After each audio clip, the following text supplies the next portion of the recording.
Banjir lahar dingin kembali menerjang Sungai Tukat Unda Klungkung. Debit sungai akibat lahar dingin mencapai 3 meter. Rabu sore, Sungai Tukat Unda Klungkung kembali diterjang lahar dingin setelah hujan mengguyur selama beberapa jam. Aliran lahar lebih besar daripada sebelumnya. Kali ini debit sungai mencapai ketinggian 3 meter.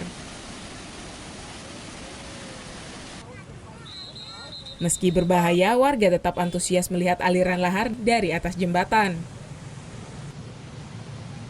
Ramainya warga menyebabkan kemacetan lalu lintas di sekitar jembatan.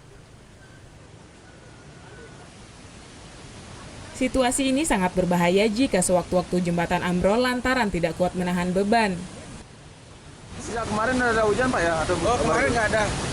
Hari ini aja ada hujan mulai pagi. Makanya debitnya sekarang meningkat. Kurang lebih sekarang 4 itu debit air udah mulai naik. Itu bisa dari 1 meter sampai 2 meter dan sampai 3 meter. Kita sebagai warga di sini sudah mengevakuasi ya, sebagai yang ibu-ibu, bapak-bapak yang tua-tua. Sungai Tukat Unda merupakan aliran sungai terbesar di Kabupaten Klungkung. Pada erupsi tahun 1963, sungai ini merupakan salah satu jalur yang dilewati lahar lantaran terhubung dengan sejumlah aliran sungai di Kabupaten Karangasem. Tim Liputan melaporkan untuk NET.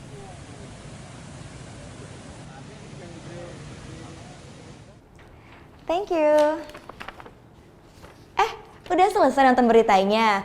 Jangan pergi dulu dong. Subscribe dulu dan nonton tayangan lainnya di sini. Subscribe, nonton lagi. Subscribe, nonton lagi.